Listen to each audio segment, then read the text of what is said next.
Hey, everybody. I am Stephanie Goss, and this is another episode of the Uncharted Podcast.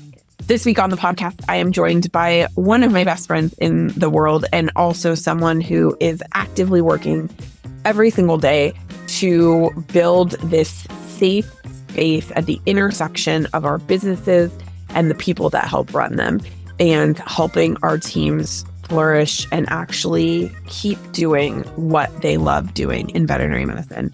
The incomparable Dr. Phil Richmond is here with me this week, and we are talking about that intersection and about how we as leaders start to focus more on the metrics that go along with the people in our care and start to look at the people, how they do their jobs, the quote unquote soft skills, how we look at that and make them hard skills because they are a piece of our business. And when we do that, how do we as leaders actually measure it?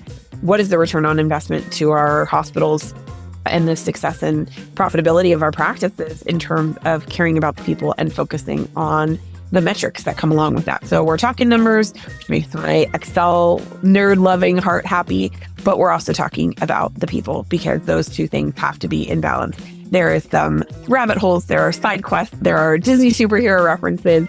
This was a fun one. As always, I love having Phil on the podcast. So let's get into this. And now, the Uncharted Podcast. And we're back. It's me, Stephanie Goss, and today I am not joined by Andy Rourke. Today I am joined by someone who not only is an expert in workplace well-being and taking care of our teams so that they can be there to take care of our clients, but also one of my best friends. And Dr. Phil Richmond is someone who lives and breathes the work that he talks about. He is the founder and chief consultant of Flourishing Phoenix Veterinary Consultants, which sometimes I feel like, Phil, you sound like you should be running a superhero academy. When you say that, I imagine you in, tight fitted cape. There's the Phoenix right there. Oh, you can't see it, but yeah. But in reality, Phil is out there doing the hard work of making veterinary medicine a healthier and more sustainable profession for all of us. He is a practicing veterinarian. He's been the chief medical and well-being officer for a big practice group. He is a speaker, a writer, a podcast guest. Y'all have maybe heard him on the podcast previously because I love having Phil here because we always have great conversation. You've probably seen his name attached to multiple initiatives in veterinary medicine, or you might have seen him racking up some awards because there have been a lot. Most recently, he is the Florida Veterinary Medicine Association's Veterinarian of the Year previously. He's been an Uncharted Founders Award winner, so he and I have that in common. And really, he's the kind of guy that you want in your corner, especially if you care about making veterinary clinics, practices, workplaces better for us. So asked Phil to come on the podcast today because we're talking about something that he's super passionate about, which is the intersection of business and people and why we can't run successful businesses if we don't care about the people. In veterinary medicine, I feel like there is a lot of conversation about business and numbers, which is important because historically we've not been great business people as a whole, yeah. I think, in veterinary medicine. But I think that there are numbers that we probably should be talking about as much, if not more. And those are the numbers that have to do with telling us whether our teams are thriving. And so today we're going to kind of talk about what those numbers are, why they make a difference, and all of those things. Phil, I'm so glad to have you back on the podcast. Thank you, Stephanie. And it's always a pleasure to be with you, my friend. And yes, I think we will have a great time, and we will go down many paths, and we will go down the rabbit hole, and we will always end up in the right place. Exactly. Whether we got there the way we intended to or not. Right. Okay. Part of why I wanted to have you on the podcast today is because, there's a very small handful of people that I think about when I think about flourishing workplaces and psychological safety and building cultures and companies where our people can thrive. And I'm very lucky to have two of the people whose names pop first into my head at the top of that list. And you are certainly one of them in terms of being in my personal life as well as my professional life. And so I think, though, you're going to be coming to our Uncharted Regional Leaders Summit, which is a new thing for us. And I'm super excited about the Regional Leaders Summit this year because, last year as a group, we tried doing our medical director summit and team lead summit and kind of looking at these roles that have been developed as medicine has changed and as practice groups have gotten bigger. And we as a whole have had some more structure put on our organizations, which I don't think is a bad thing. And I think what our Uncharted team recognized is that there is this whole group of people who, by and large, a lot of them either got promoted because they were really good at the job that they used to do. And so we said, hey, why don't you lead some people? Or they came from outside veterinary medicine because as practices grew and practices got larger, we recognized that we probably need some more business-minded people on the team, which is not a bad thing. And veterinary medicine is so unique. We're kind of our own circus and there are lots of monkeys running around. And so I think the challenge that we talked about as a team is that we have all these people from outside veterinary medicine who are coming in, and then all of these leaders who used to be the worker bees. They used to get the things done. They can place the catheter on the super dehydrated kitten. They can, handle the most angry client at the front desk. And we said, hey, why don't you be a leader of people now? Yeah. And then we put them into these positions where they were not necessarily equipped in terms of taking care of the people who are in their care. And the same with a lot of those people that came from outside veterinary medicine. We brought them in because they are super, super smart. They have the business acumen. They have the background. And also not dissimilar to people who are in veterinary medicine because they love the animals and not the people. We didn't necessarily hire for those quote unquote soft skills. And I hate that because they're hard skills. We use them every day in our businesses. But so we have all of these people that are there in these roles and we're expecting them to thrive as leaders of people. And we haven't necessarily done our best to equip them. And so as a result, I think you see a lot of this given the intersection that you're at, where we have people who are succeeding on the business side, maybe sometimes in spite themselves. And we also have these cultures that have leaders that aren't necessarily equipped to make them thrive, right?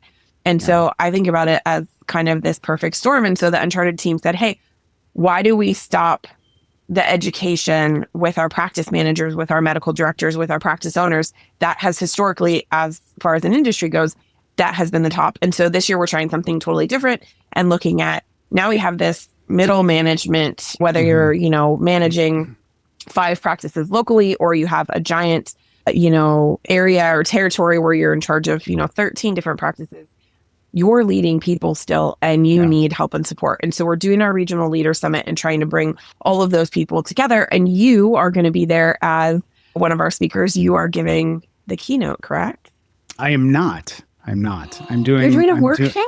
I know, I'm doing a workshop, yes. That makes me even more happy because I feel like it's so fun when you do the keynote and everybody always has questions. And also, I feel like 50 minutes is never enough to learn from the brain of Phil Richmond.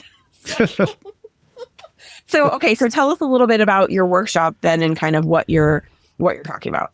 Yeah, well, so if I can't, you said some really great stuff there that just really resonated with me, and I want to, we'll get there, as we said in the beginning. I promise we'll get there. Fair. But that one of the things you said that resonated so strongly was, being put in this position of leadership, being put in a position that I may not have the tools, the specific tools to be successful in that role. Yeah.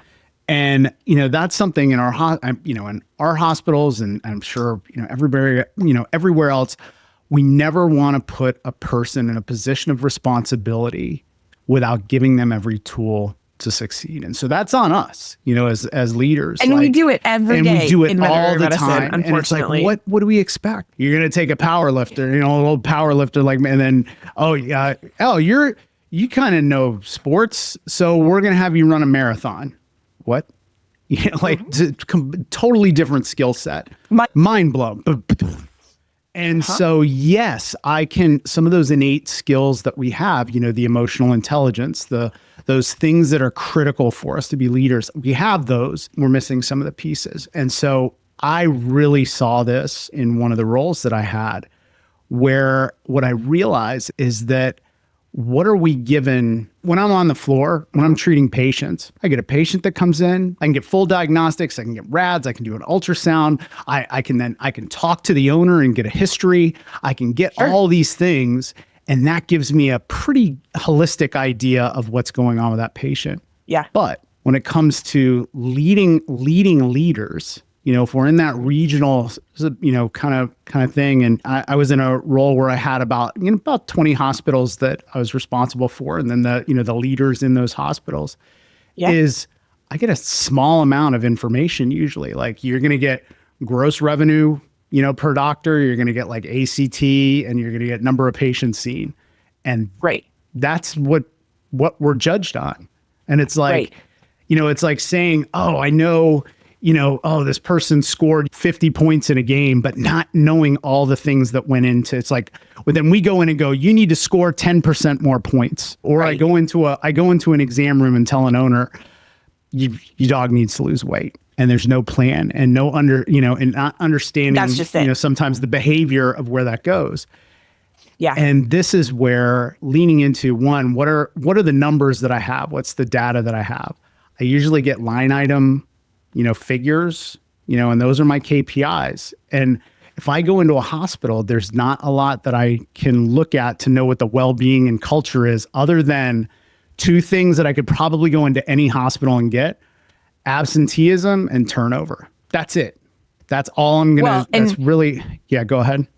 And I'm not even sure that you necessarily could get that, because there are plenty of hospitals that I have been in or worked with where that those two things are gut answers, right? Like if you ask the practice owner or you ask the hospital manager or whatever, like, hey, what's your absentee, rate? And be like, well, I know that, Sarah is never here and it's a problem and it's pissing the staff off, but there's no actual, like, this is what the overall rate is. This is what our churn has been in terms of the team. Or you get a hospital where, like I was in a practice, I was with a practice this week, and I was in the practice all week long, and they were just like, well, we had this massive, turnover and change in the team from doctors and staff last year. And I was like, what does that mean? Like, how many people did you lose? How many, and there was no actual numbers. And maybe somewhere, if you ask somebody in HR, they can pull a report. But in terms of the real world boots on the ground in the practice, like most of us don't have a sense of what those numbers are beyond that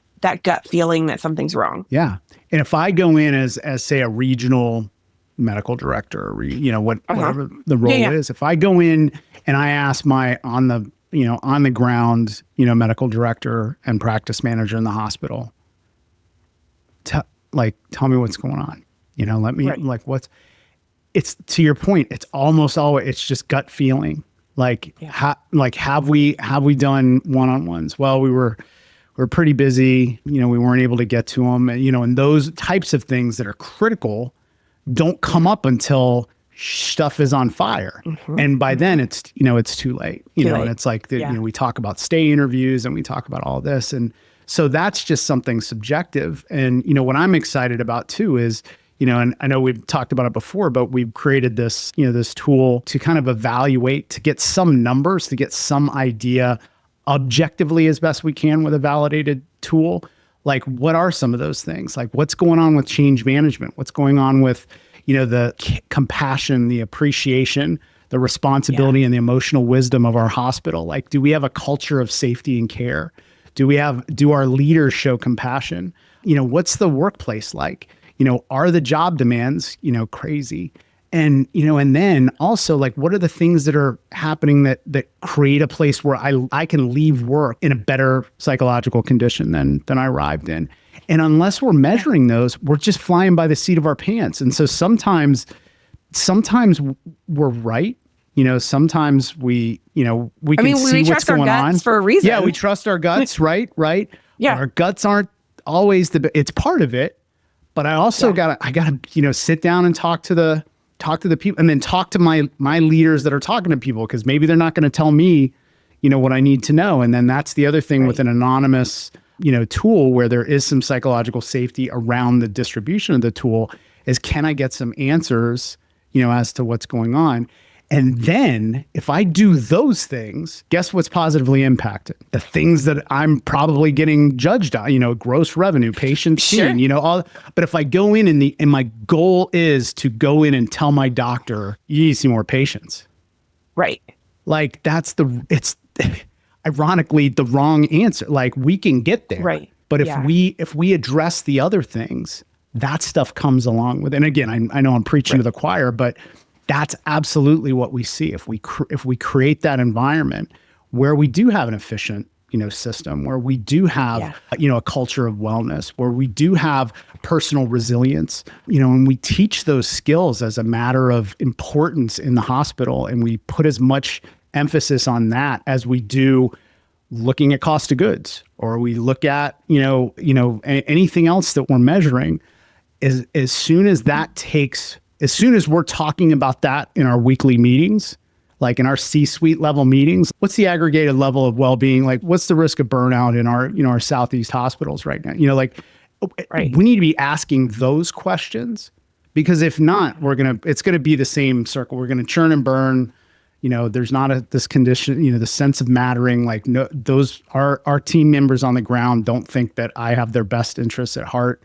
And anyway, so that's really, You said so much good stuff there that I want to unpack it in a framework. So when we talk about people-focused metrics in veterinary practices specifically, let's talk about exactly what we mean in the sense of what are some of those key metrics that leaders should be tracking. And you unpacked a bunch of them there. But when we think about those metrics, because that's kind of starting at the top, what are we actually talking about? So we talked about absenteeism. We talked about the turnover rate in the team. But what are some of the other examples? Yes. And on that note, to go on a side road, you mentioned seeing me in superhero tights and a cape. And it's such a beautiful interlude into the metaphor that we're going to start to answer your question. Okay, I love it. I come in, I'm in charge of Marvel Studios, and I say, Stephanie, we need one more superhero for the Avengers. And we crammed it down to, you got two choices. You can pick the red cape superhero, and the red cape superhero, you go into veterinary hospitals, or you go into the world, and you take away all the ills. You take away famine, you take away war, you take away violence, you take away all of these things, or you take away, student debt. You take away, burnout, you take away all of these things that bring us down. Overwhelming things that we think like we can't possibly solve these problems. Okay. And that's the red caped superhero. Or what's behind door number two? What's my second choice? And we've done a lot of work to bring this down. Is the green cape superhero. Okay. And the green cape superhero is that critical human factors that, elevating all of the beautiful parts of humanity up to an 11 out of 10, is that you come in and job satisfaction in veterinary hospitals through the roof, empathy. We have an understanding. We have supportive accountability. We understand where our teammates are going, how we can support them, and how we can have critical conversations that elevate everybody around us, that we lean into our strengths, that we focus on the things that we do well and how do we do more of that. And we push that all the way up to and now the only thing is, Stephanie, we've only got room in the budget for one of these superheroes. And so which one is it going to be? For me, I'm going to pick the green caped hero. I mean, I knew that. I knew you were going to.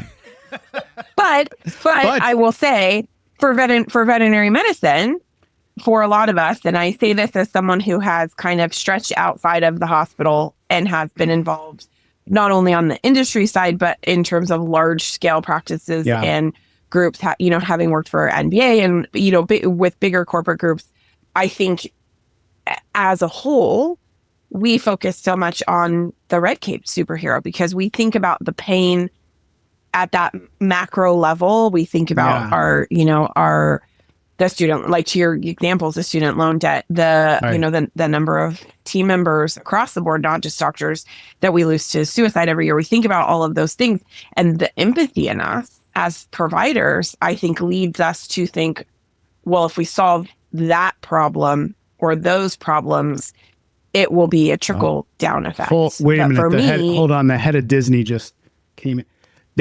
So they've been listening to our conversation.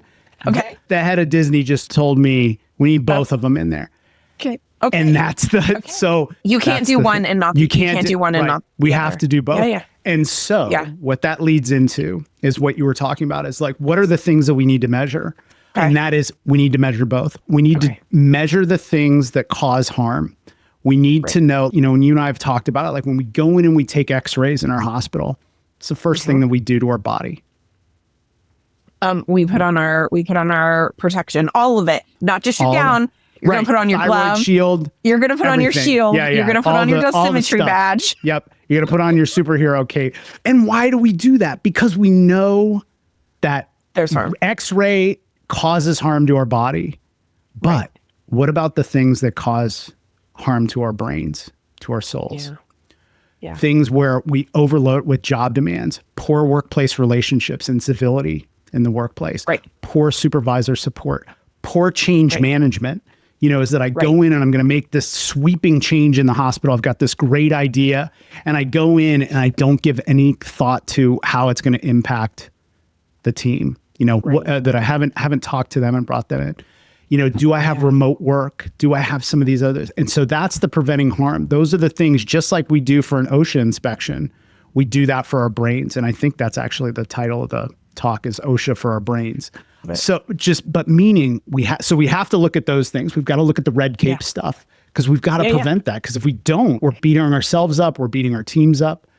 However, if we take all of those things away, if we get rid of student debt, if we get rid of the clinic, there isn't a thing for us to complain about.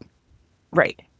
Everybody has a schedule where they get a bathroom break every day. They get lunch breaks. They get out on time. All of that is in place. Have we created a place where we leave in a better psychological state than we arrived in? No. So because you could still come in to work. You could have all of that. It's like to your example, I put on my gown, I put on my shield, I put on my gloves, I put on my dosimetry badge, and I go into x-ray. But I could be in that x-ray room by myself because I told everybody else to leave for lunch because it's 2 hours past when everybody was supposed to go to lunch. Mm-hmm. We've got patients walking in the door in 20 minutes, and I'm in there trying to do it on a patient who's not really cooperative. They're not getting the best out of me as a technician, but it's also not the best for me either because I'm skipping lunch to sacrifice myself to take care of the team. And so at the end of the day, maybe it gets the job done, and I've been safe about it because I had on all my gear, but it doesn't mean that I don't leave the building at the end of the day going, F today. That was the worst. And had to be back here in, 12 hours to do it all over again. And maybe I come into work stuff. And so our clinic somehow has become the #1 clinic in the state for deobstipating cats. And I've got 12 not 12 necessarily cats, something you want to be known for, right?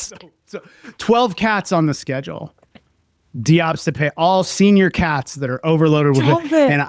And I've just all it is, and it's just me, enemas, and a pack of gloves. That's my day. Now, I'm not necessarily, and I've got plenty of staff. Right. I've got all, but that's not necessarily. That's not my fate. So I'll share a seat. There are a couple things. So our team knows that is my least favorite thing to do in the veterinary hospital is to deobstinate a cat. I will do it. Yeah. It's just so many reasons. And every time my finger's in there, I'm always like, you know what? Accountants don't have to do this. And then it's the only time I question my job choice as a veterinarian is deobstipating a cat. Now, in all seriousness, though, what I mean, though, is what are some things that bring me joy, though? Like spaying cat. I love spaying cats. It's God's gift to veterinarians. There's no fat. I mean, it's just, it's like a beautiful surgery. The cat, and you're monitoring anesthesia, beautiful. And it's such a gift. And my hands are, and for me, that. So where I'm going with that is if I do things where I'm intentional about experiencing the things that I love doing as a veterinarian. Doesn't mean that I don't always have to deobfuscate a cat. Deobfuscate a cat. Yeah, but you do. one of the many tools is like, am I able to craft the job so that I leave and I'm fulfilled? Yeah. You know, do I have opportunities when I'm in annual to spend a little extra time to bond with the owners? Because, you know, again, like that, like me, we're doing it now. Like that's another thing. You know, I really enjoy. That's why I wanted to become a general practitioner. Is I just love. You know, I love the thought of building relationships with clients. Like for me, I know some people don't, but for me, that's something that's really important. Yeah. So where I'm going with this is it's not just enough to take away the things that cause us harm. Right. We have to be intentional as well about promoting flourishing.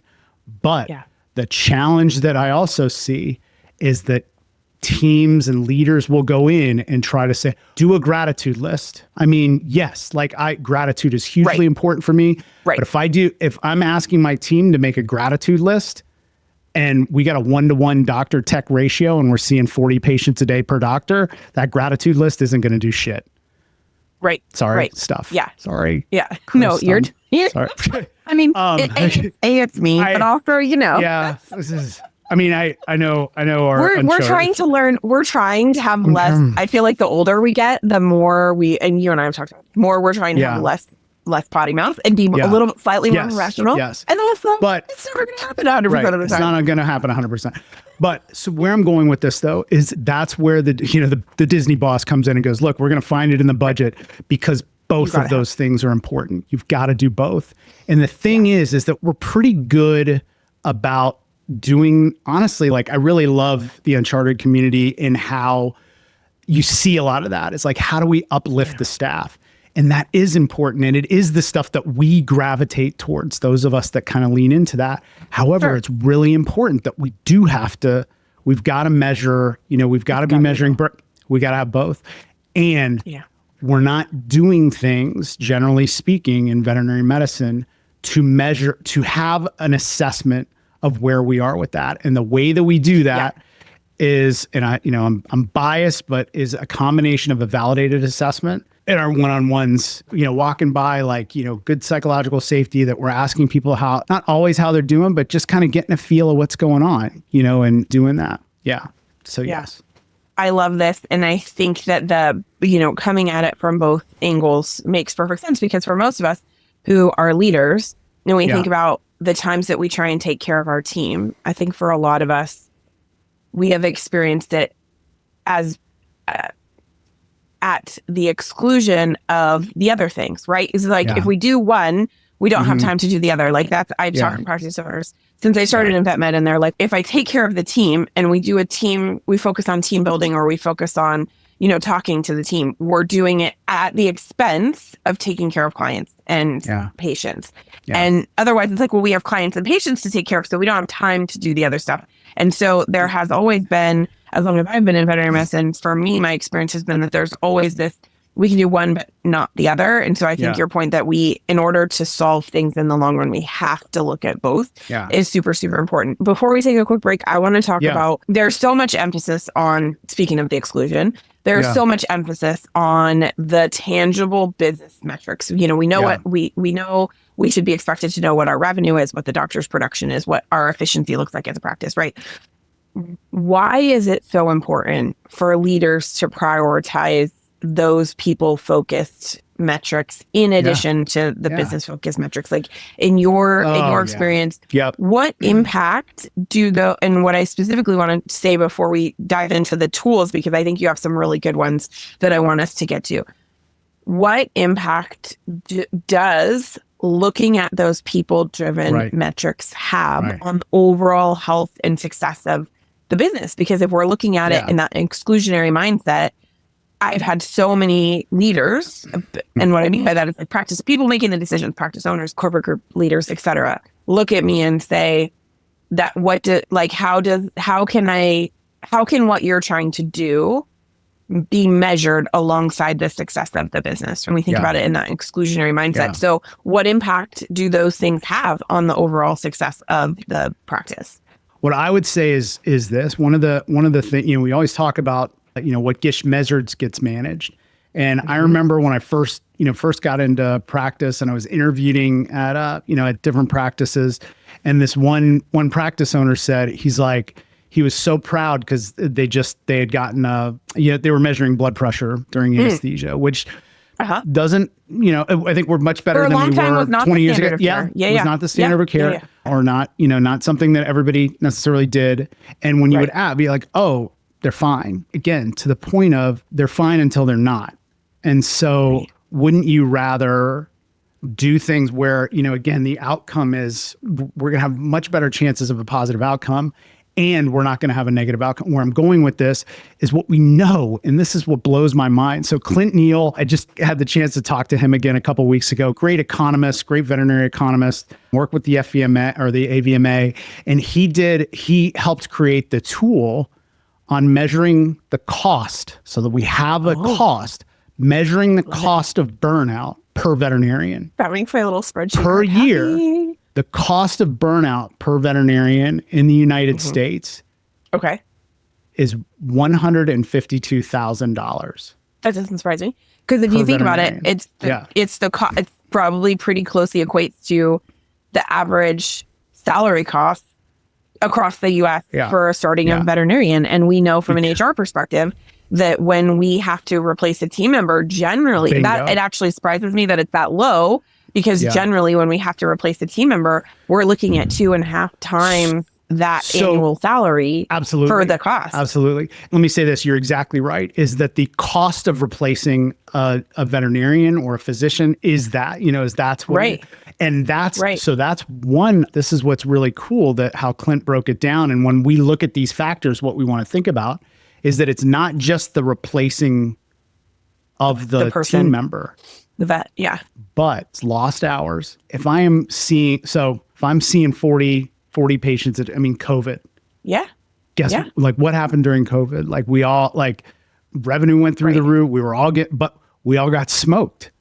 And then, what happened is over time, it was unsustainable. And the other thing is board complaints went way up.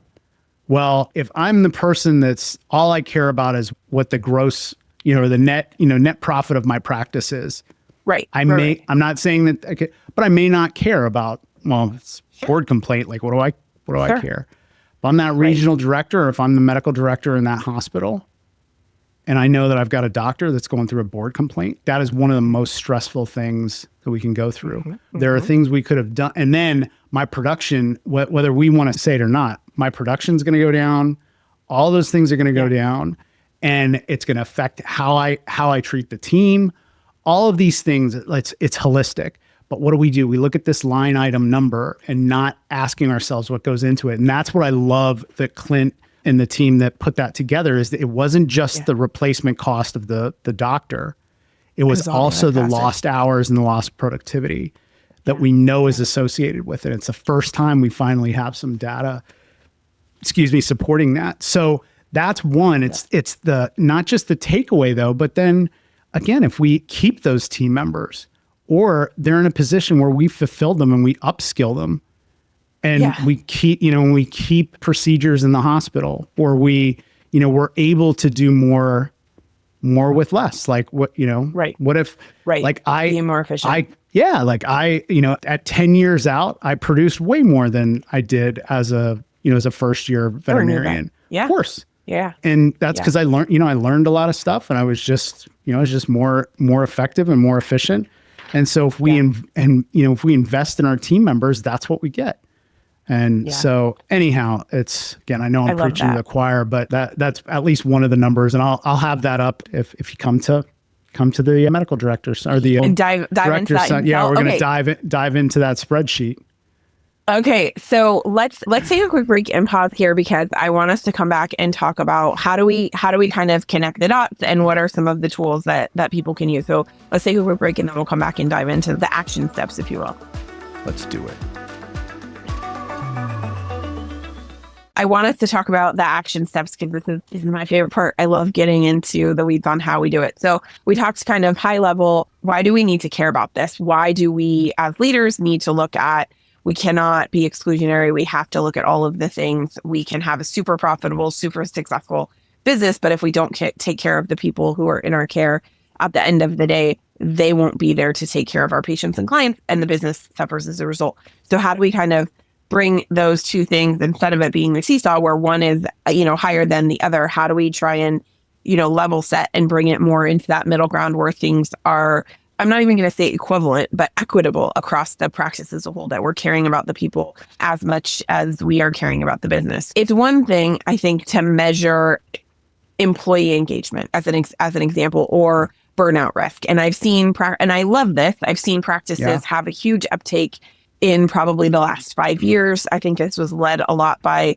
this is one of the benefits, I think, to veterinary medicine of big corporate groups and corporate practices, is that, the Banfields, the Blue Pearls, the NBAs, the big hospitals were like, hey, we need a way to make this data objective and measurable. And so they set the bar, I think, for us as an industry in terms of, let's bring in outside people who know what they're doing when it comes to measuring employee engagement and who can tackle all of that. And so I've seen a huge rise in practices in terms of focusing on employee engagement or the employee experience, and at least once a year doing something to actually try and measure where the team is at in terms of their satisfaction, which is wonderful. My question is, and this was my question at the time as a prior employee of NBA, was I looked at my field leader and I said, okay, that's great. And I'm glad that we're asking them the questions. And you spoke earlier about the benefits of having an anonymized tool where there is some anonymity and that psychological safety that automatically gets created for team when they feel like they can say what they want to say. Nobody's going to know that it's them. And so it gives them an opportunity to get super honest, which is super helpful sometimes. My question always has been, okay, great. What are we actually doing with that data? Yeah. So if I am a practice leader and I am asking my team how they feel as an employee, whether they are engaged, whether they're happy at work, or I'm asking them, to tell me on a scale of 1 to 10, where are you at today in terms of satisfaction at work, or, how at risk do you feel to leave the practice? It's wonderful to ask them, what do we actually do? How do we as leaders of people take meaningful action and actually do something with that data? And I think that's one of the biggest things. And when we look at, so Tate Shanafeld, who's a hematologist, oncologist, but one of the huge drivers of physician well-being, in the human side. Okay. When we talk about the organizational maturation through a curve on well-being, is that we as a profession are kind of in the beginning novice stages where we have an awareness, to your point, we have an awareness of the issue, and we've started to measure some basic metrics of what's going on. And to your point, then what do we do with that information? So you said a great term, which is psychological safety, which is like, I have to feel free to take risks, to be able to say, it needs to be said, not in a jerk way, but like if I see something, I feel like my voice matters. I think that's probably you're not afraid that your job is at risk if you speak up and say, hey, I don't think that this is being done correctly, or I don't think that I think we could do better.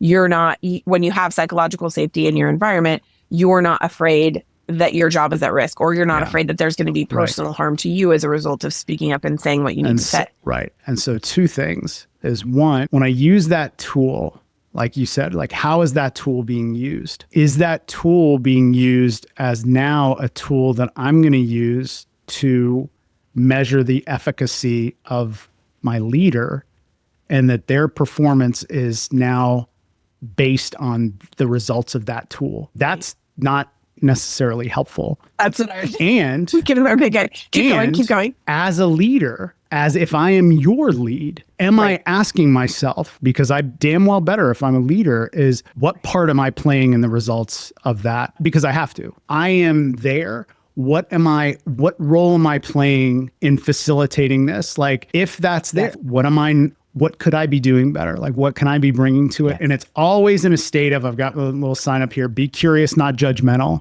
So that's kind of where I feel like we are as a profession, is that we've definitely got an awareness of the issue where, definitely much more than 10 years ago, thank goodness, but awareness isn't everything. And making an assessment is the next step on that ladder. The question then is okay, now am I taking those results and am I putting that like into my strategic planning for the next year? Is that part of what, know, is that a set goal? That not necessarily that I want to move this number, but okay, now I have this information. What can I do to improve the workplace that, my team is in? And can I do that? Go ahead. Oh, no, sorry. I think that's the number one complaint of team members was what I was going to say, is that I get the sense that I certainly experienced it myself. You're asking us what we think, and then quote unquote, nothing is being done.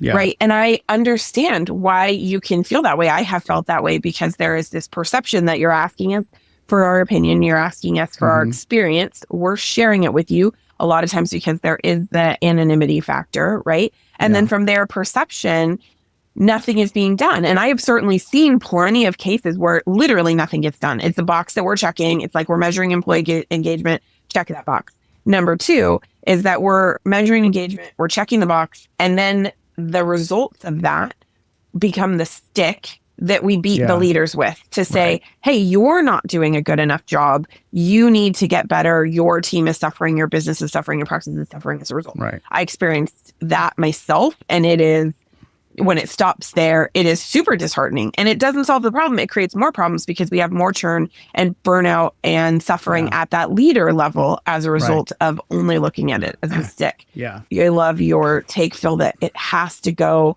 at least one step further. I would love to see it go 5 steps further, but let's start with one and figure out, okay, now that we know, we have baseline, we have the data, how do we incorporate that into our plan? To your point, even just saying we're going to measure it again in 6 months instead of 12 if our scores are not great, or we're going to pick one piece out of this.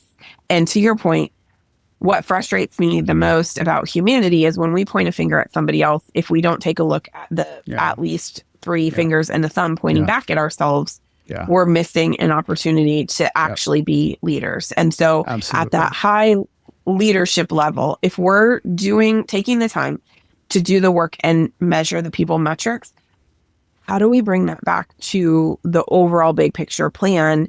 And to your point, we can't go from 0 to 100. Right. We'll never succeed. But can we pick one thing or 2 things and say, okay, now we're going to drill down and put together a plan that the team can actually see, so that they don't just have this vague sense that they told somebody and no one listened. Yeah. And that is, I'm so glad that you said that, because that is very much what we teach. And that, I got this from, Dr. Michelle McQuaid, who I collaborate with, international expert in workplace well-being, but that tiny is mighty. Love it. Meaning, I love that we can't, if we go in and we have this huge, 20 page proposal, for addressing well-being in the hospital. It's never going to work because it's overwhelming. It's overwhelming. It's too many things. And for me to implement that, I probably in the hospital need 2 to 3 people to just do that. All the time, all the time. Which the results of my engagement survey as a leader were like literally 7 or 8 pages long. And if you hand that to me as leader and say, here, solve this 7 or 8 pages worth of problems, quote unquote, in your practice, you're going to fail. You're going to fail. How do you, no one, not even wearing a superhero cape by yourself can you do that. To your point, you need people, you need time, you need resources. And when I get to go into, organizations or individual hospitals, when we go through our assessment, we'll say, okay, let's pick one of these. So here are three areas that are an area of focus for preventing harm.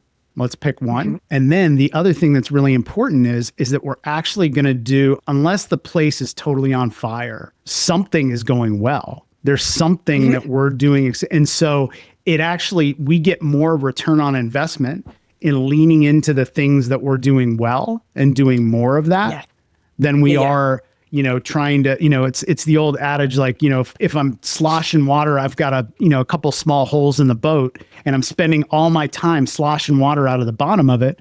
The boat's not going to go anywhere, but man, I'm working my butt off, trying to get this water out. but there's no wind in the sails. So what if we flip that, in that we spend more time getting the boat to go forward, the wind in the sails, the things that we do well. Because again, there's a reason why we do it well, because there's already systems in place. We probably have the team members that lean into this naturally. And so we're leaning into our strengths. We're doing the things that we do well. And again, to that point of, it's like having a power lifter do a marathon. Don't ask that person to do that, because you are not going to get the result. But you want that person to lift, 20 more pounds. That's a bigger, and that gets you a world record. That's way easier, because they've got all the tools to do that versus crap, everything, and try to learn this whole new thing.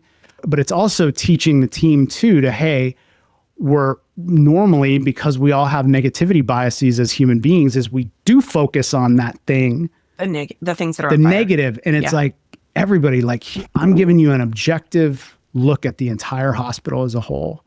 These are the things we do exceedingly well. And it's like the things that seem like it's fire, it seems like it's fire because we're not spending time saying, what's promoting flourishing, what's promoting a fulfilling workplace that we have. And so that's where that's almost as important, is to open our eyes to the things that's going well, and how does that lead to the success of the business?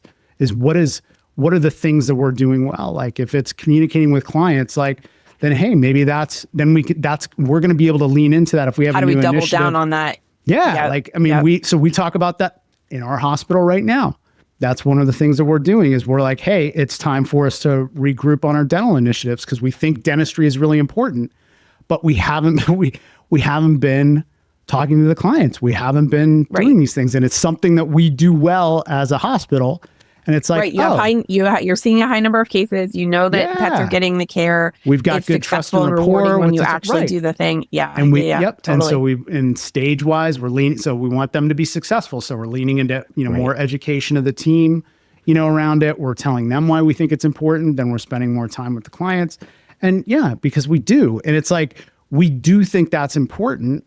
And does that generate revenue? I mean, it does. But I mean, it's not a bad thing, but we're not like, oh, I want you to sell, 20 dentals this month. I mean, we can have like a rough number, but it's really just it's because it just keeps it in our mind. It's not right. Yep.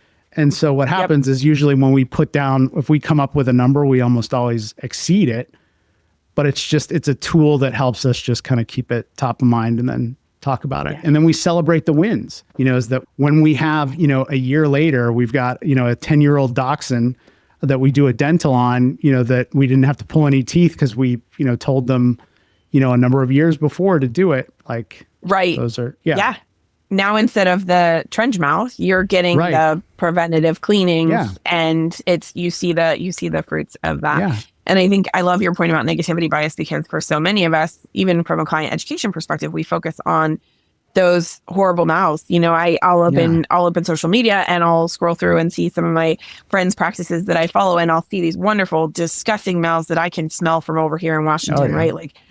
And what about to your point, what about the dachshund where, they're missing some teeth, but it was a grade 1 and they were in and out under anesthesia in 40 minutes because the client has listened, and we did the trench mouth dental 3 years ago, but now we're seeing the rewards and the fruits of that labor instead of just focusing on the negative. What about if we also focus on the positive? I love that. I am super excited for people to be able to come and dive in detail with you at the workshop. And we'll put in the show notes links to the Regional Leaders Summit if you want to come and join us for that, and how to find Phil and all his contact info, because that I think is super important, and I want people to find you because I think there are some incredible in-depth tools and also some really easy ones that you're going to talk about as part of your workshop for how do we start, where do we start this process? And as part of today's episode, we've got in the notes a link to our website, because what I pulled, I'm so glad that you brought that up, Phil, about the idea of what are the things that we keep doing and how do we promote it. Because I think we think big scale, and we think we have to hire someone like Phil to come in and help us use like the Perma tool as a resource to assess our team. And that is wonderful. And if you're at that level where you can make it a commitment and engage with someone like yourself or some of our colleagues who can help or you're a big practice and you're like, I can hire someone to do an engagement survey. Wonderful. And also, so many of our practice leaders are like, but I'm so far from that space. Where do I even start? And so I put together just a really quick form that you can use to your point, Phil. What are the things that we should stop doing in the practice? What are those things that are on fire right now? Yeah. And get your team's perspective on that. But the biggest space should be, what are the things that we should continue doing? What are the things that you enjoy about work? What are the things that are going well? Where are we rock stars already, so that we can continue to build on that story? And that should be the bulk of the segment, right? And then number 2 should be, what are the things that we should stop doing? What are the things that are on fire? Because that does need attention. And then the third should be, what are the things that we should start doing, right? What are things that maybe we aren't doing now that you would like to see happen in our practice? And I think for most people as leaders, when we look at that, we think, what are the things that we should start doing should be where we start, because it's like, well, where are we missing the opportunity? And so a lot of people gravitate to that, or they gravitate to the, what do we stop doing? What are the things that are on fire? But really, to your point, what is the stuff that we are already doing, where if we focus and we, look at that power lifter, and instead of saying, hey, I would like you to go over here and start running a marathon, if we look at them and we say, hey, what about if we add in some tools to help you take it up 20 pounds? And that we're going to get so much more immediate results. The results are going to be longer lasting because it's going to be sustainable, and it's going to speak to the things that we love about our jobs and the things that we want to keep doing, the client education, the, taking care of pets, the medicine, to your point, spaying more cats. How do we do? We know we do it well. How do we do more of that? So that's in the notes as well. Phil, as always, it was so fun to talk to you, friend. I feel like we need to high five each other, because I feel like we had some side quests. We brought it back. We mostly on topic. We did. We brought it full circle. Yeah. If you love this, in the show notes, there's links. If you haven't heard Phil's previous podcasts with me or with Andy, those are in the show notes as well, where you can find Phil on social media. Phil, can we put links in the notes to the economic assessment on the burnout?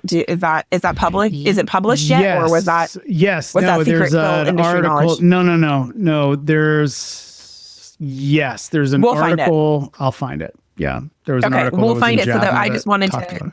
I know that there's going to be people who are curious about, like, hey, where does that come from, and how can I say in depth with that? We'll put where you can engage with Phil in depth, and also if you're interested and you want to come to the Regional Leader Summit because you are a leader of people and you are like, where do I even start? Or you want to deep dive for 2 hours with Phil on that. The link to that will be in the notes.